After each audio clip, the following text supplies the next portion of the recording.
Bonjour et bienvenue à toutes et à tous pour cette nouvelle émission de Avec Panache. Bonjour Gabriel, Bonjour Raphaël, bonjour à toutes et à tous. comment vas-tu? Très bien et toi? Bah écoute, ça va, merci. D'autant plus qu'on va aborder quand même un sujet brûlant, un sujet d'actualité aujourd'hui, puisque nous allons parler de la drôle de campagne. Alors la drôle de campagne, en référence évidemment à la drôle de guerre, et donc à ce sentiment d'attente où il ne se passe rien. Voilà, donc on n'a pas tellement, comment dire, évoqué cette campagne ces derniers temps, puisqu'on a fait juste une seule vidéo consacrée à la nouvelle Union populaire, écologiste et sociale. Et bon, il n'y avait pas forcément grand-chose à dire sur cette campagne, donc on va avoir une émission qui va se dérouler grosso modo en 2 temps, avec d'abord un petit retour sur, la composition du gouvernement Borne annoncé, il y a de ça maintenant 25 jours. Et ensuite, nous allons directement nous projeter sur les élections législatives qui ont lieu dans seulement 3 jours, c'est-à-dire ce dimanche pour le premier tour, sachant que le premier tour pour les Français de l'étranger a déjà eu lieu dimanche dernier, et qui s'annonce peut-être un petit peu plus indécise que ce à quoi on s'attendait. Voilà, donc bah, écoute, après ce petit préambule, Gabriel, si tu veux prendre la parole, toi, dans un premier temps, pour parler du gouvernement et du peu qu'il a pu nous montrer durant ces 3 semaines et demie. Merci Raphaël pour ce préambule très clair. Alors concernant le gouvernement d'Elisabeth Borne, alors je pense être comme beaucoup de Français, c'était déjà le cas sous le précédent quinquennat. J'ai pas retenu encore le nom de tous les ministres et de tous les intitulés des ministères.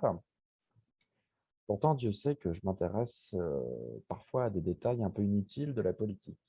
Mais là, me fondant sur ma propre expérience, donc avec une scientificité exceptionnelle, je peux affirmer que, mais je pense ne pas être le seul, que la nomination de ce nouveau gouvernement n'a vraiment pas imprimé, comme on le dit en communication politique aujourd'hui.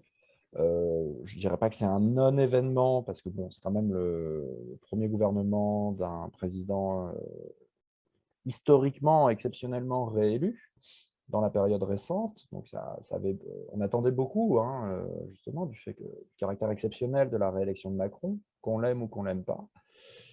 Et que te dire, j'ai des phrases toutes faites, mais qui me semblent terriblement justes, du pareil au même. Voilà, elle était là pendant 5 ans, Darmanin à l'intérieur, Le Maire à Bercy, Alexis Kohler maintenu à l'Élysée alors qu'on bruissait de rumeurs comme quoi il allait soit partir, soit entrer au gouvernement. Donc, est-ce un gouvernement de transition en attendant d'y voir plus clair après le deuxième tour des législatives, ou est-ce une sorte de continuité monarchique voulue par Macron et une forme de pied de nez à tout le monde en disant je ne changerai pas quoi que vous disiez? Oui, bah alors, moi, je partage grosso modo ton analyse, c'est-à-dire que c'est un gouvernement qui n'a pas du tout imprimé. Il y a, bon, on va faire un micro rappel sur le peu de choses qui ont fait parler à propos de ce gouvernement. On a parlé de la nomination d'Elisabeth Borne parce que c'est quand même historique d'avoir une femme au poste de Premier ministre. C'est seulement la deuxième fois que ça arrive. Une fois qu'on a dit ça, on a tout dit et on n'a rien dit. Parce que le moins qu'on puisse dire est que Elisabeth Borne ne dégage à peu près aucun sentiment de nouveauté. Elle était déjà membre du ministre, comment dire, elle était déjà membre des précédents gouvernements Macron. Donc bien identifié macroniste. Et puis surtout, il y a beaucoup, beaucoup de noms qui ont circulé comme Premier ministre potentiel, qui avaient pour point commun d'être à peu près toutes des femmes. Il y a eu Nathalie Kosciusko-Morizet, il y a eu Audrey Azoulay, il y a eu Valérie Bédag. On a même parlé brièvement et pas forcément très sérieusement à un moment de Ségolène Royal. Bref, j'ai le sentiment que Elisabeth Borne, c'est vraiment le choix à la fois de l'évidence et le choix par défaut, ce qui fait que jusqu'au bout, Emmanuel Macron a essayé de trouver une autre femme à mettre. Il y a même, je crois que c'est Catherine Vautrin, l'ancienne ministre de Sarkozy, qui a été pressentie dans la toute dernière ligne droite. Et j'ai l'impression que Macron a un peu essayé de chercher tout le casting possible, toutes les femmes possibles pour trouver pour occuper le poste, et que finalement, bon, Bah, il a dû en revenir à Elisabeth Borne parce que c'était la seule à cocher à peu près toutes les cases. J'ai même entendu dire il a voulu prendre donc l'ex LR et qu'au dernier moment, il y a eu une sorte de levée de bouclier parmi sa majorité pour qu'il ne prenne pas encore quelqu'un anciennement des Républicains qui serait qui aurait été son troisième Premier ministre issu des Républicains après Philippe et Castex, mais qui prenne plutôt quelqu'un de l'aile gauche pour contenter la fameuse aile gauche de la Macronie dont on entend beaucoup parler et qu'on ne voit pas forcément beaucoup. Donc, Elisabeth Borne. Les deux dont on a parlé, c'est pour des raisons très, très différentes l'un et l'autre. C'est Pape Ndiaye à l'éducation nationale, et c'est Damien Abad. Alors j'ai oublié l'intitulé exact de son ministère, c'est les solidarités, l'autonomie et les personnes handicapées. Voilà, donc on en a parlé pour des raisons très très différentes. Pape Ndiaye, bon, beaucoup de gens se sont un peu excités dessus en disant que ça y est, l'éducation nationale était livrée à l'indigénisme et au wokisme. Et Damien Abad, c'est parce que dans l'immédiate après nomination, des révélations sont sorties concernant les accusations de harcèlement sexuel et je crois même de viol dont il fait l'objet, qui a été révélé par Mediapart. Évidemment, bon, c'est un peu impossible pour nous de se prononcer là-dessus. Si ce n'est que j'ai personnellement le sentiment que ces accusations soient fondées ou pas, je n'en sais strictement rien, que le dossier le concernant était tout prêt à la rédac de Mediapart et qu'ils attendaient que le bon moment pour le sortir. Ça, c'est mon petit sentiment comment dire, personnel quant à cette histoire sur laquelle évidemment je ne peux pas me prononcer. Enfin, la dernière chose que je voulais dire, et là-dessus je te rejoins totalement, c'est le fait que les ministres emblématiques du quinquennat, qui étaient Darmanin et Le Maire, non seulement restent au gouvernement, mais restent au même poste, ce qui ne crée pas un très grand sentiment de nouveauté. De la même façon, Dupond-Moretti reste, ça donne le sentiment que c'est plus un remaniement qu'un nouveau gouvernement. Écoute, en t'écoutant, m'est venu plusieurs réflexions que je n'avais peut-être pas eues jusqu'à présent. Donc, il fallait qu'on parle du gouvernement pour que le gouvernement me parle. Deux choses.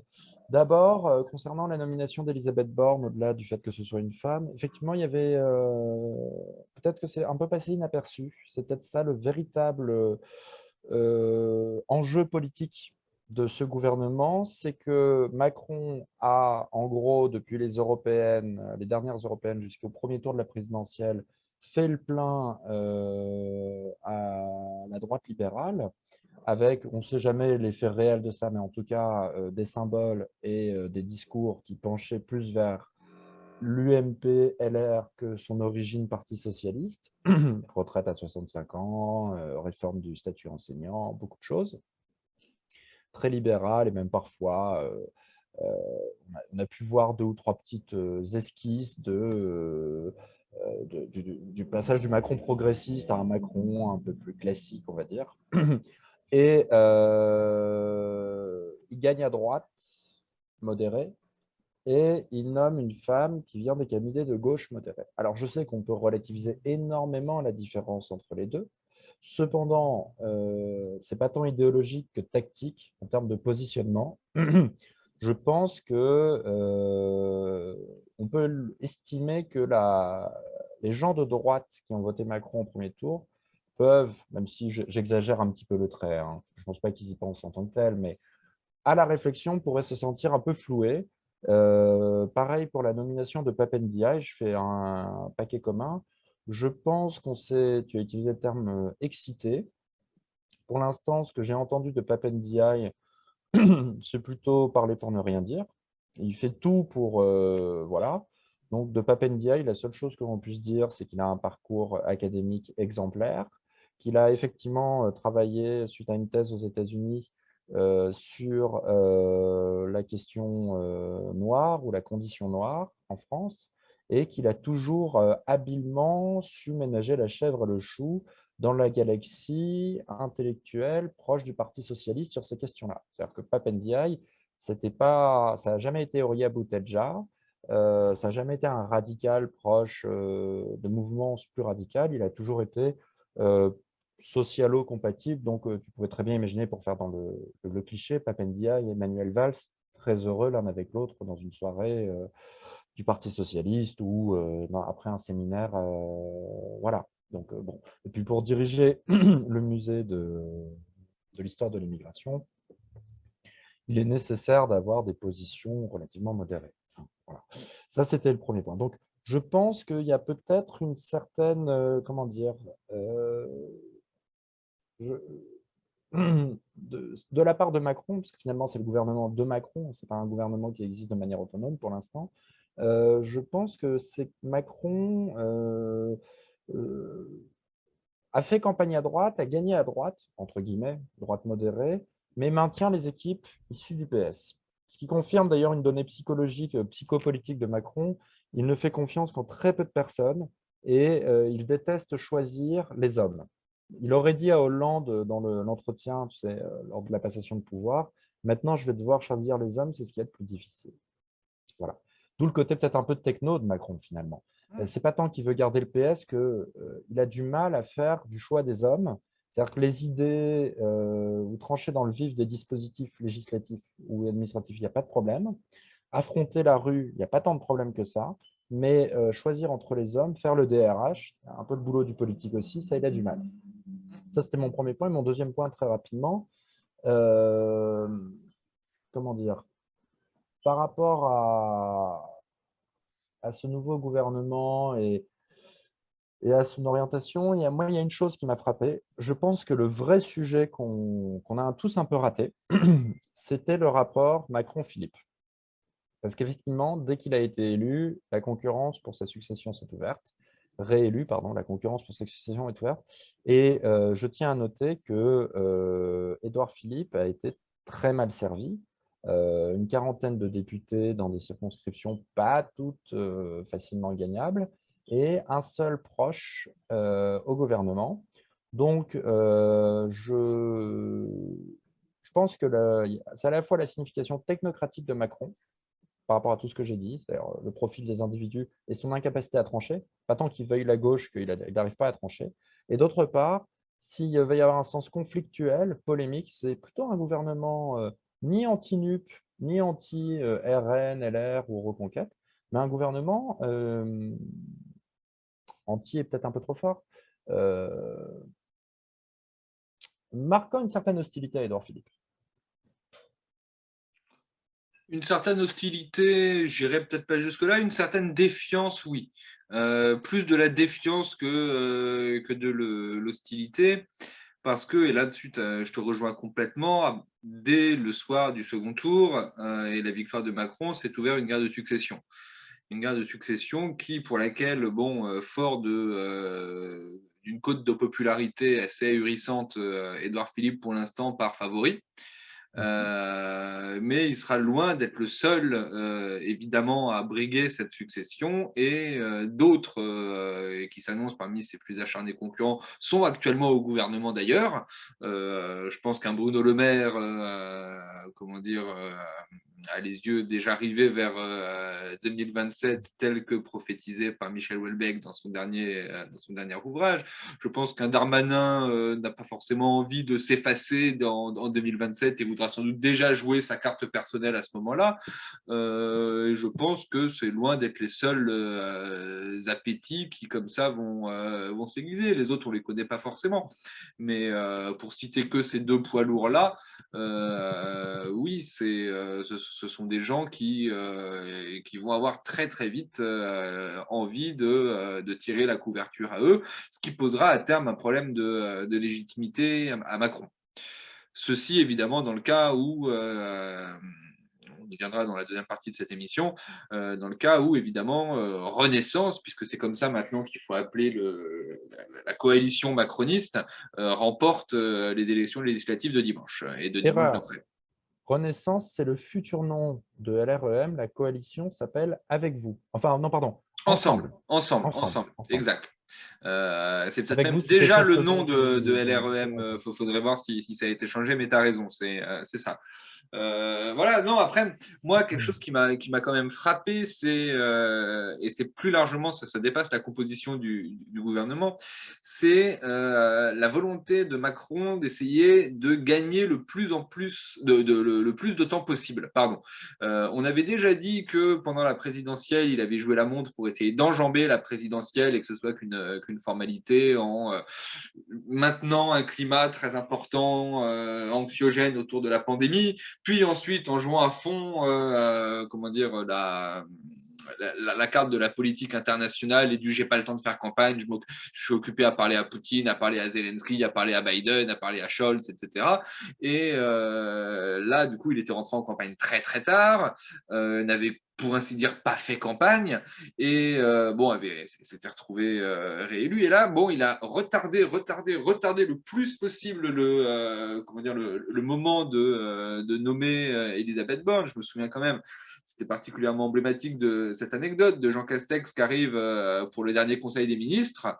Il y a un pot de départ qui est prévu, tout le monde est content, etc. Et puis en arrivant, tous les ministres apprennent que non, c'est pas du tout le dernier, on continue la semaine prochaine, Macron va attendre le dernier moment.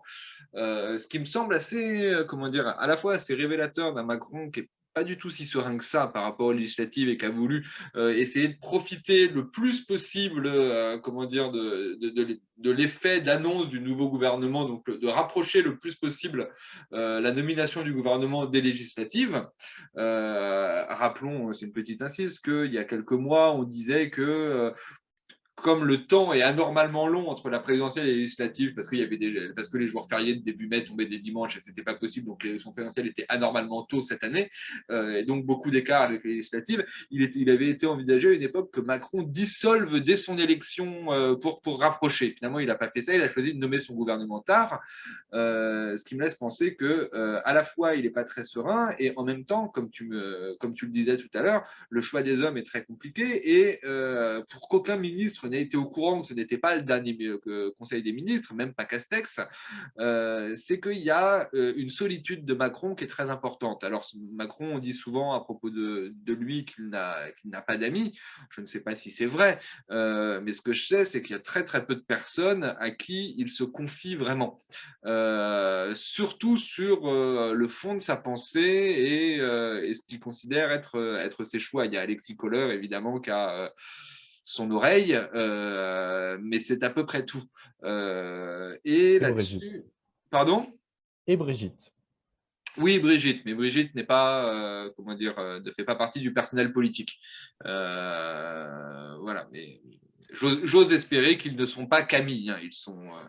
Ils sont mari et femme et c'est un d'une autre nature. Mais oui, tu as raison, il y a Brigitte Macron, il y a Alexis Kohler qui est un peu, qui sont les deux piliers sur lesquels se repose Macron, l'homme, quand il doit trancher. Donc voilà, moi c'est un petit peu ce que j'ai à dire et là-dessus. Et je pense que comment dire, cette difficulté, cette volonté de gagner du temps se retrouve dans plein de petits éléments. Je sais pas si tu as noté ça, mais le gouvernement Borne est hors la loi. Par exemple, parce qu'ils ont dépassé le délai légal pour déposer un texte budgétaire. Donc, ils se sont mis hors des clous et la commission des finances du Sénat est allée un petit peu se plaindre. Et ben, là-dessus, ils ont essayé de gagner un petit peu de temps pour repousser un tout petit peu plus comment dire, l'entrée dans la politique et bon, rapprocher artificiellement le temps de la présidentielle du temps des législatives. Parce que autant, tu l'avais dit dans l'émission qu'on avait fait pour commenter les résultats de la présidentielle, c'est un relatif exploit qu'a réalisé Macron en étant réélu en période de quinquennat. Autant on s'aperçoit depuis sa réélection qu'en fait, en période de quinquennat, ce qui est si compliqué, c'est peut-être pas forcément d'être réélu pour le président, mais peut-être que le président conserve sa majorité. Je te trouve un peu rapide parce que aucun avant lui n'avait été réélu en période de quinquennat et aucun avant lui n'avait été réélu en ayant une majorité en arrivant à l'élection présidentielle. Donc, Non, hors période. bien sûr, Donc, mais comment dire, je trouve l'élection, que les législatives sont beaucoup plus compliquées pour lui jusqu'à présent oui, que oui, que ne l'a été la présidentielle. Je ne dis pas qu'il ne l'aura pas, mais je vois un Macron qui a plus de mal là dans la oui, séquence des législatives qu'il n'en avait dans la séquence des il y a, présidentielles. il y a un effet d'usure politique que peut masquer un temps la présidentielle avec sa personnalisation, le fait que ce soit le choix des hommes pour le coup, mais des femmes d'ailleurs. Mais bon, écoute, on verra parce que le scrutin uninominal à deux tours étant ce qu'il est, peut-être que les prédictions vont être totalement démenties par les faits et qu'on aura une majorité écrasante rien que pour le parti de Macron et que les alliés seront d'amicales supplétifs pour aller sur les plateaux télé à minuit, quoi. C'est effectivement possible. C'est Voilà. effectivement possible. Je te propose d'ailleurs qu'on se serve de cette possibilité pour faire notre transition vers notre deuxième partie. Avec plaisir, parce que je pense qu'on a un peu tout dit sur. Oui. Enfin, bon, je ne voudrais pas rajouter de la mousse à la mousse, donc restons sobres quand il y a peu de choses à manger. Euh, Concernant la drôle de campagne, effectivement, en référence à la drôle de guerre, donc pour notre public, la drôle de guerre, c'est le fait qu'entre la déclaration de guerre de la France à l'Allemagne et l'invasion de la France par l'Allemagne en 1940, il s'est passé plusieurs mois où il ne se passait rien. Voilà. Et l'une des anecdotes qui révélait ça, c'est que quand les Allemands ont réussi à pénétrer en France et à contourner la ligne Maginot, bah, ils ont cueilli certains soldats qui étaient en train de se raser. Voilà, donc il y avait vraiment une sorte d'effet de surprise absolue. Alors, la comparaison avec la drôle de guerre est intéressante, et d'ailleurs, tu ne l'as pas mentionné dans ton introduction. C'est vrai qu'il y a c'est une campagne où rien ne prend. Bon, le gouvernement, ça ne prend pas, la campagne, ça ne prend pas. La NUP, ça a occupé les esprits, mais finalement, une fois que la NUP a été, l'accord a été signé, je ne dirais pas que ça a fait plouf, mais bon, même Mélenchon, d'une certaine manière, j'ai le sentiment qu'il imprime un peu moins. Alors, les gens iront sûrement voter pour Mélenchon, enfin pour la NUP, pour Mélenchon, mais tu vois ce que je veux dire? On n'a pas de meeting olfactif ou de législative de l'antimatière. Voilà. En revanche, et c'est là où on peut s'amuser, non pas à prédire les résultats, mais à prédire d'une certaine manière, comment dirais-je, l'imprédictible. Si notre analogie avec la drôle de guerre est fondée, mais alors, quel type d'invasion fulgurante nous préparent les Français dans les urnes? C'est ça qui est assez intéressant. C'est-à-dire que finalement, ce n'est pas tant la non-campagne que ce qui s'est passé après. C'est-à-dire tout Mais d'un coup, oui, un événement, une déflagration. Je me demande si…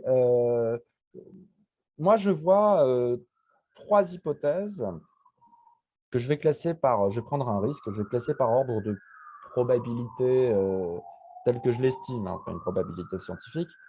Je pense que le plus probable est une plus grande victoire que prévu de la majorité présidentielle, du fait du scrutin. Deuxième probabilité, une NUP bien plus haute que prévu, c'est-à-dire dépassant peut-être ou frôlant la barre des 200 députés. Et troisième probabilité, que j'avais presque envie de classer deuxième, tant elle est finalement pas si impossible que ça, au regard de la carte électorale, ben, un score du Rassemblement national, enfin un nombre de députés du Rassemblement national, qui soit pas si loin de celui de la NUP, et donc qui sera la première force d'opposition, bien difficile de le dire de ce point de vue-là. Voilà. Mes trois hypothèses, alors pas très risqué comme hypothèse, mais voilà, je bah, pencherais d'ailleurs, plutôt sur une victoire écrasante. ta troisième hypothèse n'est pas incompatible avec la première. Voilà.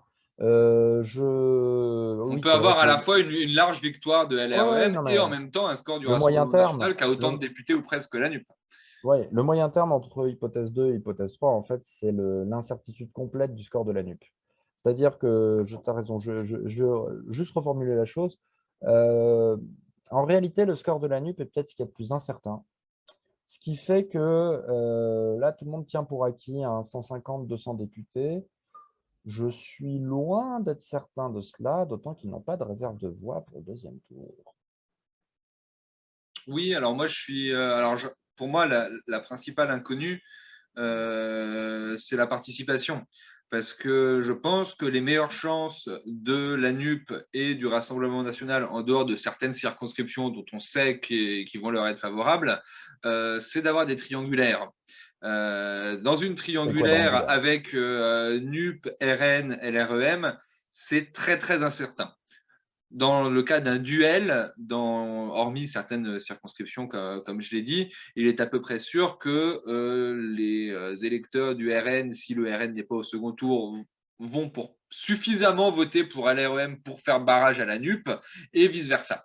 Les électeurs le même phénomène qu'au second tour de la présidentielle, où grosso modo, quand il n'y a que deux candidats, et ben, bon, il y a un effet qui fait que celui qui incarne le positionnement modéré, après est-ce que le macronisme est modéré, c'est un autre débat et on n'est pas là pour l'avoir maintenant, mais par sa place relativement centriste sur l'échiquier politique, il y a plus de chances pour LREM de remporter un duel contre LFI, contre la NUP ou contre le RN, que de l'emporter dans le cas d'une triangulaire qui est beaucoup plus incertaine, parce que chacun reste sur son champion, et là, ça dépend vraiment d'une circonscription à l'autre, même si elles sont voisines, ça peut être un coup NUP, un coup RN, un coup République en marche.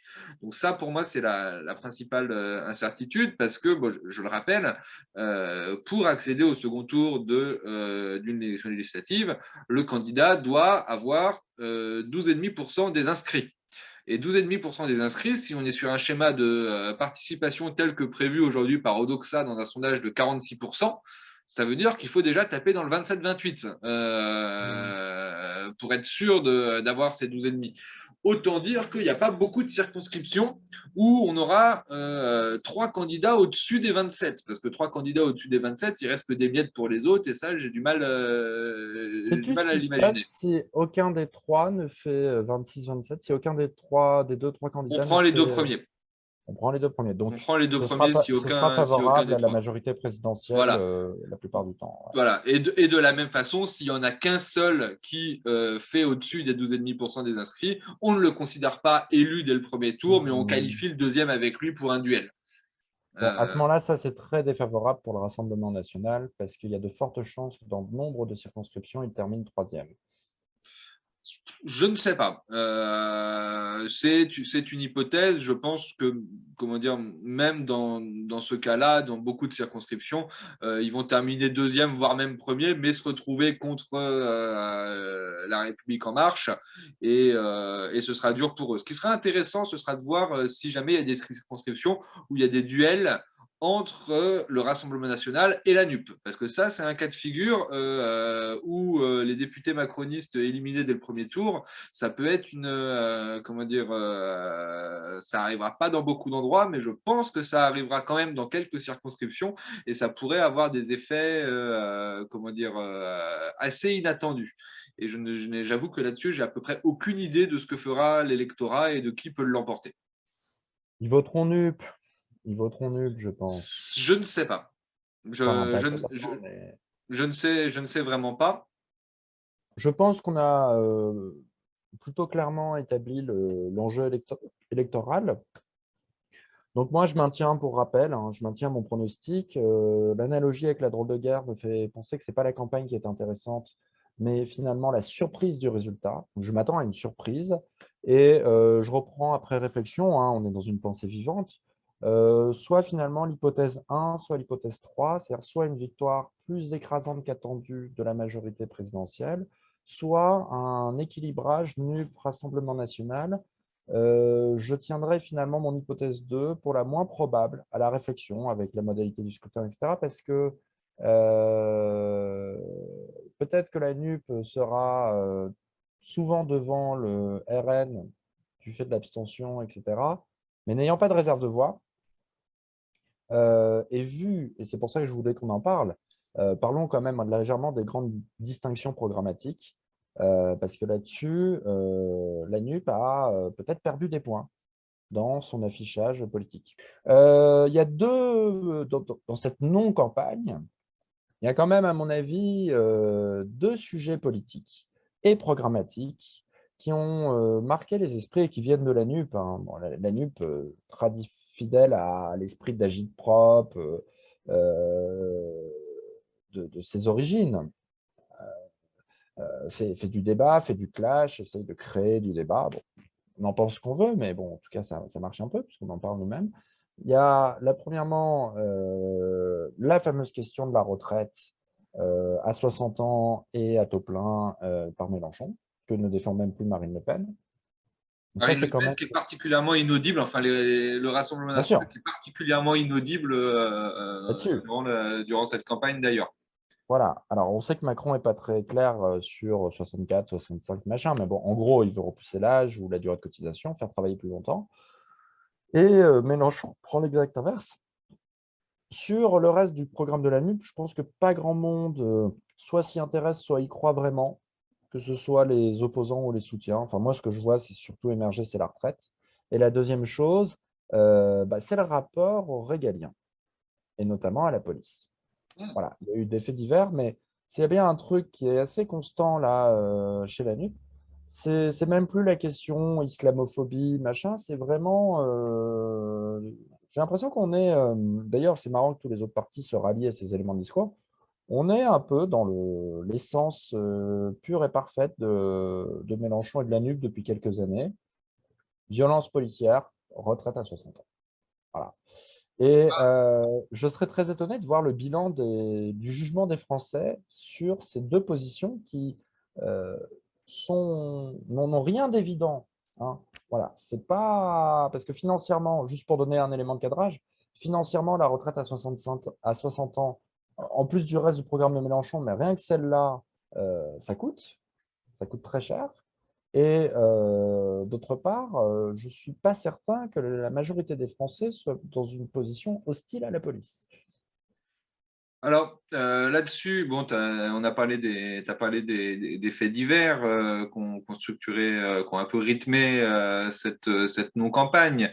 Bon, celui dont on parle beaucoup, c'est comment dire, les conséquences de ce fameux refus d'obtempérer à Oui. Paris, qui a abouti à la mort d'une jeune femme sous les tirs de la police et qui se retrouve effectivement, comment dire, à partir duquel toute une partie de la NUP, comment dire, développe un discours anti-police qui n'est pas suivi par une majorité de la population, hein, qu'à 80 et quelques pourcents des Français font confiance à leur police, mais qui marche très très très très fort auprès de l'électorat mélenchoniste.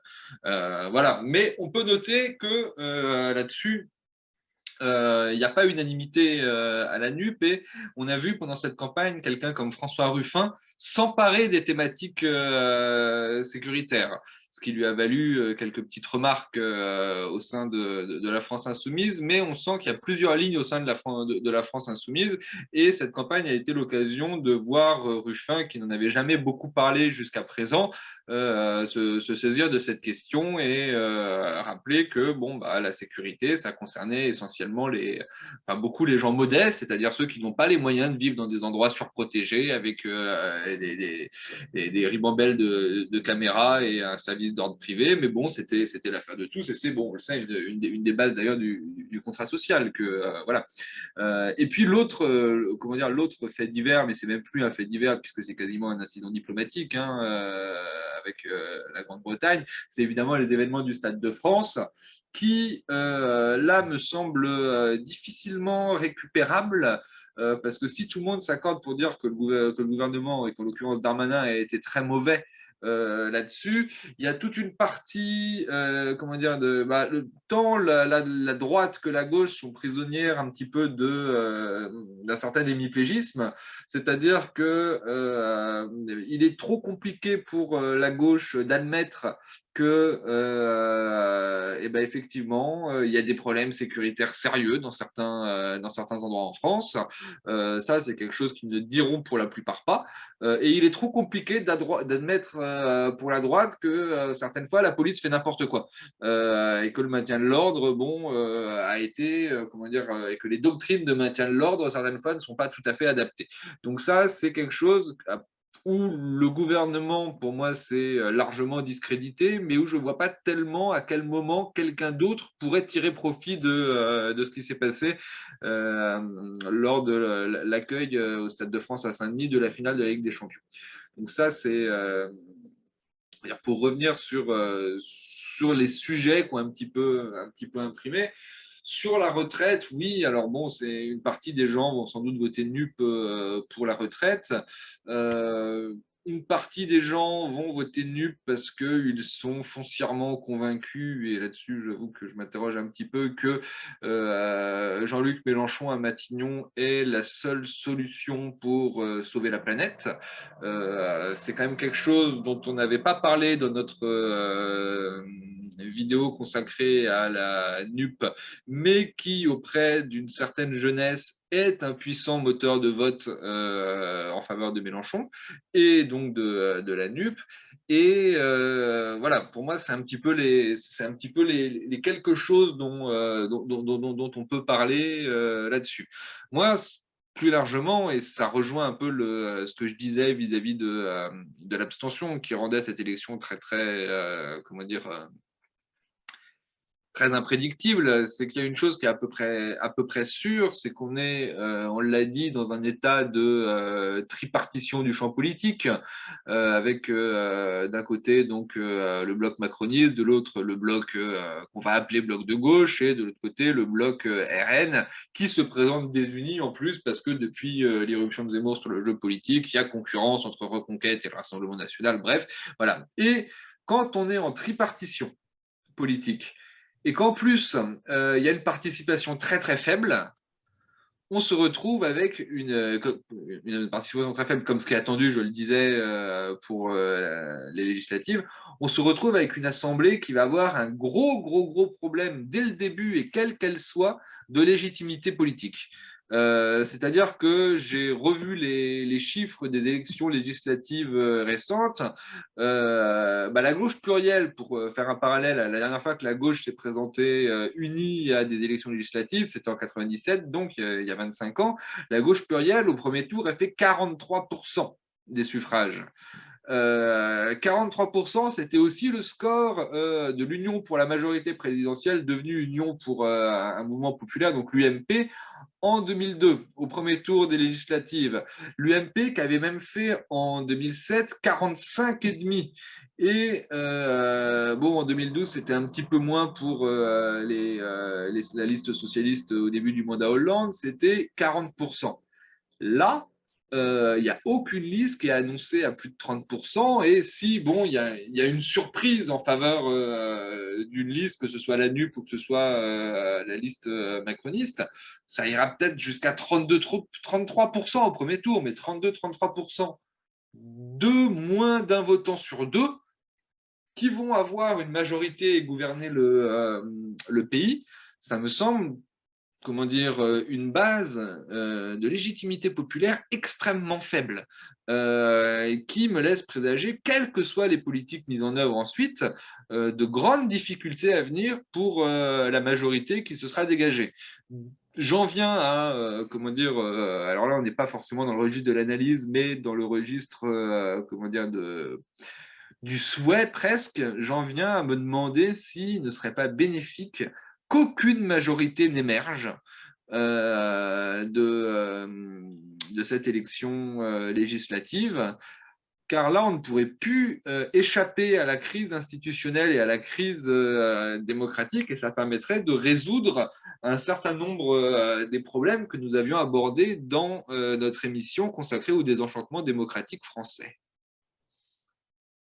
Euh, je te trouve un poil optimiste sur ta prospective, on va dire, C'est parce un souhait que plus qu'un pronostic, donc il n'y a pas d'optimisme, mais on est plus dans le… je te trouve un peu optimiste quand même parce que le blocage institutionnel n'accoucherait pas nécessairement d'une crise institutionnelle salvatrice. Ça peut tout simplement, et on a plein d'exemples à l'étranger proche de la France, nourrir le marasme et nourrir encore plus le blocage. L'exemple parfait, c'est la succession des élections en Italie depuis pas mal d'années, des élections législatives, et depuis quelques années en Espagne. où la majorité, c'est pas parce que tu fais voter 5 fois le peuple en 6 ans que de guerre lasse ou de prise de conscience historique venant de je ne sais où, tout d'un coup, il y a un bloc, enfin, il y a une division idéologique claire et un 55-45 bien tapé. Non, parce que Voilà. non, mais Ouais. la division idéologique, on l'a déjà à peu près. Donc Oui, ça, enfin, c'est c'est plus pas le complexe. souci. Le En, problème, c'est aussi le mode de scrutin. En réalité, c'est plus complexe, c'est-à-dire que, contrairement à ce que disent beaucoup de politistes comme Géraud Sainte-Marie, comme, comment s'appelle l'archipel Fourquet.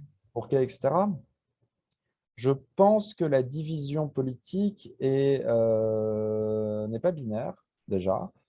L'esprit veut qu'elle soit binaire par clarté, Elle n'est d'une pas part. binaire puisqu'on parle de tripartition.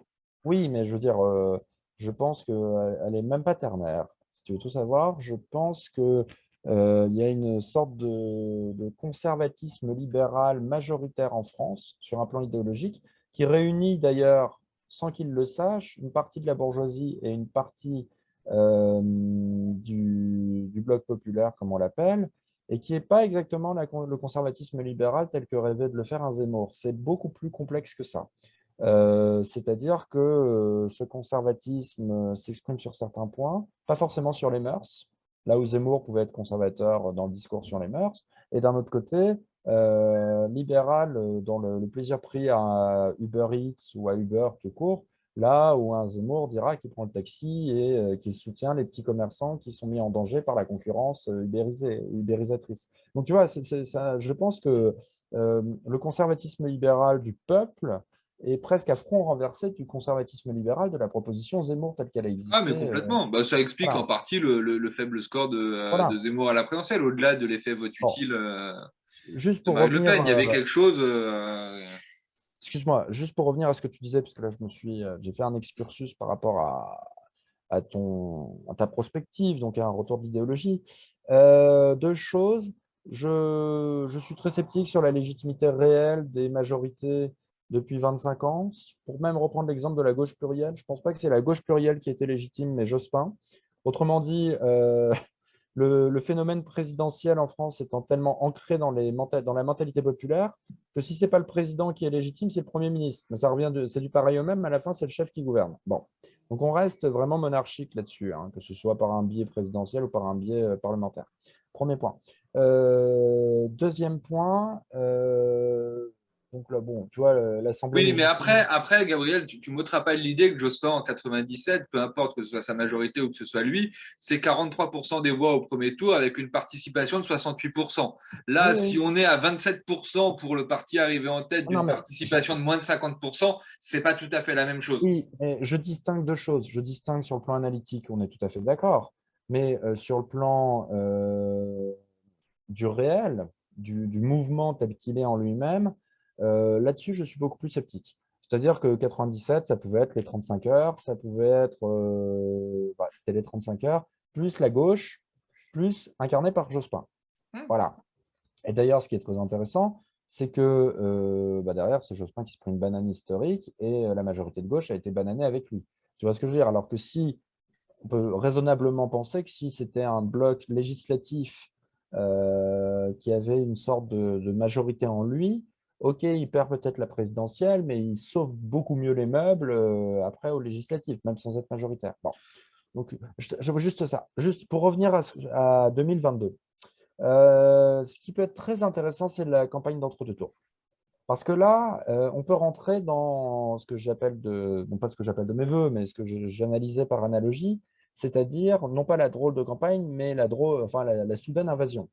Là, tout d'un coup, il peut y avoir une soudaine invasion de la politique. La retraite à 60 ans, tout d'un coup, ça peut réveiller beaucoup de discussions. Parce que finalement, le premier tour, c'est vrai que tout le monde est dans le brouillard.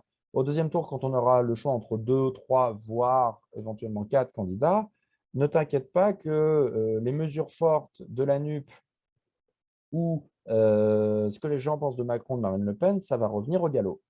Voilà. Et je m'attends à un deuxième tour beaucoup plus politisé et clivé et donc intéressant. Euh, je pense que le brouillard actuel du premier tour favorise un score potentiellement trompeur de la NUP, c'est-à-dire très élevé au premier tour par rapport à ce qu'on pouvait attendre. En revanche, le programme de la NUP sera, je pense, l'un des facteurs clés du débat politique de l'entre-deux tours des législatives. Et je reviens à la question des violences policières. Bon, ça fait du buzz, mais surtout, parce que ça, c'est quand même un sujet qui, je pense, mobilise beaucoup les discussions entre les gens, 65 ans ou 60 ans, et le sérieux économique et budgétaire du programme de Mélenchon. Voilà. Parce que là, ne t'inquiète pas que tout ce qui va être la facture, combien on va payer, est-ce faisable? Ça va être très important. Et deuxièmement, peut-être un petit peu ce qui avait joué pour Macron hein, à l'approche du premier tour, un retour à froid de certains électeurs sur le bilan de Macron, baisse du chômage, etc. Bon, certains, sur un plan économique potentiellement positif, selon les critères dominants. Voilà. Ça risque, tu vois ce que je veux dire, d'énormément équilibrer ça. C'est pour ça que je pense que mon hypothèse, euh, du fait de la rééruption du débat politique clivant dans l'entre-deux tours des législatives que je pronostique, l'hypothèse d'une vague macroniste par peur tout simplement de la banqueroute nupésienne. Tiens la corde. Moi, là-dessus, là où j'aurais tendance à te donner raison, c'est que dans le cas d'une abstention faible, on sait que ceux qui se déplacent le plus pour aller voter, ce sont les seniors. C'est un électorat qui est à peu près acquis à Macron. Et qui n'est pas tellement concerné par en plus le recul de l'âge de la retraite parce qu'il est déjà à la retraite. Donc que ce soit 60, 65, 70, 75, ils s'en foutent. Eux, ils sont à la retraite. Donc voilà. Et c'est un électorat à propos duquel on sait que lui se mobilise et ira voter. Et alors qu'il y a beaucoup plus d'incertitudes sur les électeurs RN, d'ailleurs, le RN est assez bas et je l'ai dit tout à l'heure, ne fait pas vraiment campagne. Quant à l'électorat de la NUP, bon, les premiers résultats qui nous paraissent du premier tour effectué chez les Français de l'étranger laissent voir une NUP assez haute, mais est-ce que ce sera le cas partout Si, quand même, plus haute que Oui, non, mais les Français de l'étranger, c'est quand même très particulier. Donc, oui, c'est très particulier, mais c'est relativement plus haut qu'attendu, quand même. Mais est-ce que ça se transposera sur l'ensemble du territoire, hormis les circonscriptions, et elles sont quand même quelques-unes qui leur paraissent acquises d'avance c'est un autre débat, je ne sais pas. Sur la question du sérieux budgétaire, oui, ça va peser dans les discussions de l'entre-deux tours. Et qui plus est, si la NUP fait un gros score, parce que s'ils font un score très en dessous des attentes et que, en oui, fait, bien dans la sûr. plupart des circonscriptions, c'est un duel contre le Rassemblement national, ce sera totalement différent. Mais ça va peser à ce moment-là. Après, je ne sais pas dans quelle mesure ce sera si efficace que ça, parce que comment dire, on est quand même dans une période où même si le chômage a baissé d'après les chiffres officiels, ce qui peuvent être discutés, mais on ne les discutera pas là, c'est pas le lieu. Il y a quand même un sentiment de délabrement progressif de la France et des conditions de vie des Français, qui n'est évidemment pas qu'imputable à Macron, hein, voilà, mais face auquel il arrive souvent que le pouvoir en place puisse servir de bouc émissaire. L'enjeu pour eux, ce sera de convaincre l'électorat que ce serait encore pire avec Mélenchon et que ça s'accélérerait. Je ne sais pas s'ils arriveront, mais ils ont tout intérêt, eux, à jouer sur cette corde-là. Et de la même façon, Mélenchon, de son côté, et toute la NUP, a tout intérêt à promettre que on va raser gratis et que ce sera, comme disait ma grand-mère, la semaine des 4 jeudis. Voilà. Mais bon, on peut pas. C'est assez difficile à appréhender pour le moment. Et moi, j'écarte vraiment pas du tout la possibilité qu'il y ait que toutes tes hypothèses en fait se vérifient. C'est-à-dire qu'il y ait un gros score plus de députés du Rassemblement national que ce à quoi on s'attend, un certain nombre de députés de la NUP et une majorité présidentielle qui n'arrive pas tout à fait à obtenir la majorité absolue ou alors très très ric-rac, c'est-à-dire qu'ils n'ont pas intérêt à en perdre un ou deux en chemin. Et j'ajoute dans cette optique que ceux qui vont se retrouver peut-être en position d'arbitre, et je pense qu'on va peut-être terminer là-dessus, ça peut être les républicains en fonction du nombre de députés, de nombre de circonscriptions qu'ils arrivent à gagner. Ils peuvent se retrouver, comment dire, à devenir indispensables à la Macronie si celle-ci n'a que 280 députés, ce qui n'est pas la majorité, ou même à 295 de 300. C'est très très étroit. Il suffit de quelques législatives partielles ou d'un ou deux dissidents ou de quelques gens qui claquent la porte et se mettent en dissidence pour qu'il n'y ait plus de majorité. Donc là, les républicains qui ont été, n'ayons pas peur des mots, ridiculisés pendant la présidentielle, pourraient se retrouver en situation de partenaire indispensable de la Macronie. Pour moi, les C'est leur rêve, hein, Républicains… c'est la seule carte qui leur reste. Ils ont abandonné tous leurs espoirs Ouais. suite au score de Pécresse. Là, je m'avance, mais je pense qu'électoralement, ils sont déjà morts. Donc non, j'y crois pas trop. En revanche, je note une chose, c'est que du point de vue de Mélenchon, ce qui est quand même très intéressant, c'est qu'il n'a fait aucun accommodement afin de crédibiliser son projet budgétaire et économique.